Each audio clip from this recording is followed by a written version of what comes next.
Ok, Guétéma naɓe jam ñalle mon koro ñalle jam tous les communes de Guétéma inchallah on jii lawol ngol fuɗɗima jorede vraiment ça c'est bonne nouvelle, ça c'est bonne nouvelle vraiment pour Guétéma. Vraiment ils sont courageux joni mami poste o question mbiɗa halduma chauffeur o mi ƴewa lawol ngol. Monsieur le maire bonjour, le fils de maire bonjour.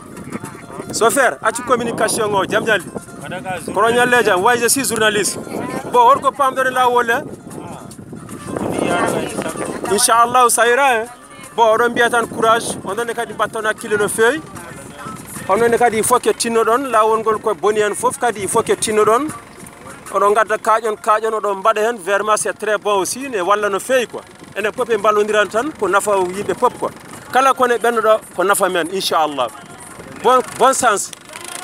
Ye. Au revoir, monsieur. Non, merci beaucoup. Je suis par ailleurs, je suis d'accord. Ouais, on a ça ici.